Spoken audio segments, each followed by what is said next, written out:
It's interesting to see the politics, the presidential politics already impacting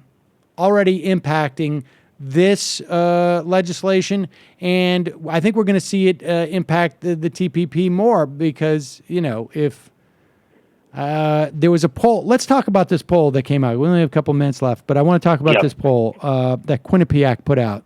It is fascinating for a couple of reasons. First off, it says that there is no Republican candidate who has more than 10% support.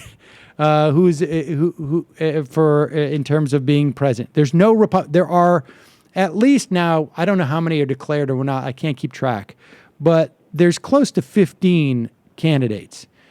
Leading the pack with 10% each, Jeb Bush, Ben Carson. Now remember, this is important because the first debate's going to be on August 15th.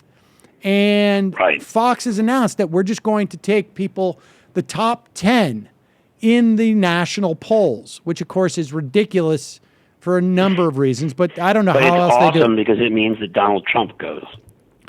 Jeb Bush, Ben Carson, Mike Huckabee, Marco Rubio, Scott Walker, also, all four of those, 5 of those have 10% each. Then you have Rand Paul, 7%. He'll be in that first debate if this holds up. Ted Cruz at 6%. He'll be in that debate.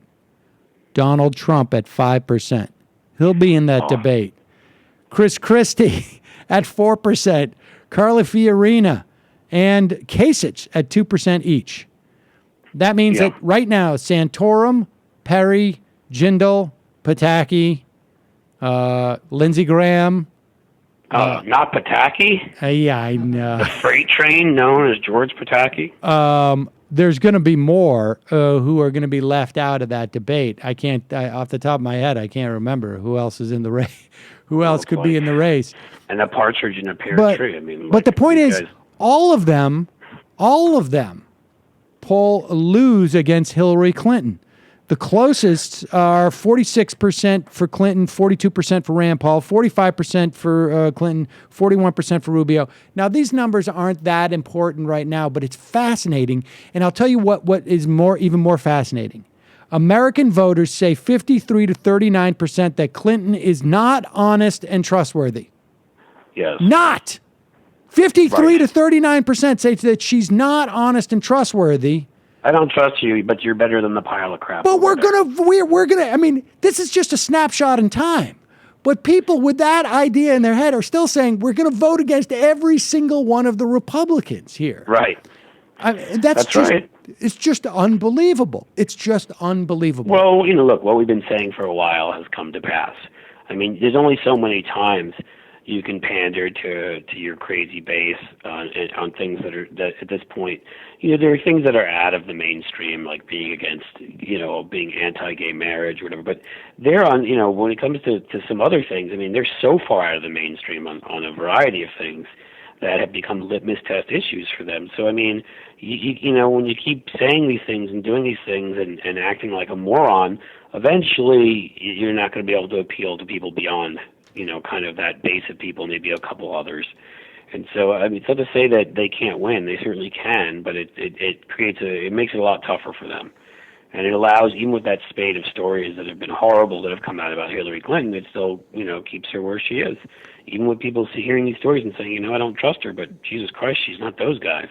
I mean, that is stunning. I mean, it speaks to a lot of things in my mind. One, it speaks to how you're right, how insane the Republicans are and how out of the mainstream they are. And what's amazing is you're not seeing that reflected in the national reporting at all. I mean, people are taking George Pataki serious. There's a couple articles about him in the New York Times. Excuse me. I don't think that George Pataki is going to break through 1% in this entire race. The people in New York State don't even remember this guy was governor 10 years ago.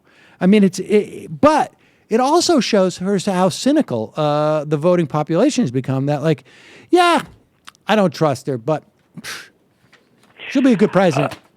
I I think it is fascinating. It just shows I'll tell you something. the situation they're in. Maybe it's hopeful thinking, but it makes me think that like when Bernie Sanders gets up there and people say, you look at Bernie Sanders and you're like, he does not look like and speak like a politician, and he's going to say things that I think people are going to appreciate. It's going to be fascinating.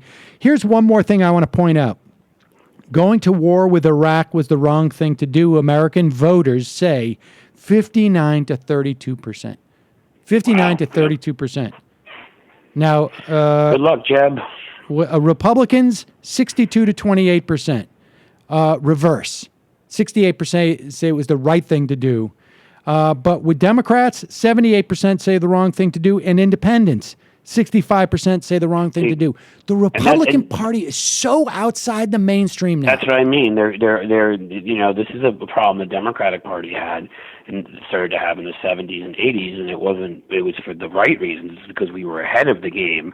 We were saying crazy things like, there should be interracial marriage. That should be acceptable. And that caused a problem because to appeal to the Democratic base and to try to appeal to regular people, it's very difficult. They're in that position now and have been for a couple of years, and it's only getting worse, and it's only going to get worse.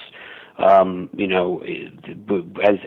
this base gets, the ones who survive and continue to age get hardened in their anger towards, modern society as more and more things change and move forward. And so how they're going to be able to do that when the numbers you just heard for the Iraq poll, it's the same exact thing on so many other issues. Pick an issue and look, and minimum wage or whatever it might be. Take a look and see how Republicans think one way and everybody else thinks the other way. And the interesting thing is going to be, and this is a conversation probably that we will have again in a year and a half, is where do they go from here? Because it's not, even though they're in a similar problem that the Democrats may have been in at one point in the 70s, the options for them are not the same because their congressional caucus is locked in many respects, at least until 2020. And the other thing is that when you think about what the Democrats did in response to that, they went corporate. That's where we got the DLC from. That's where we got sort of anti-unionism from.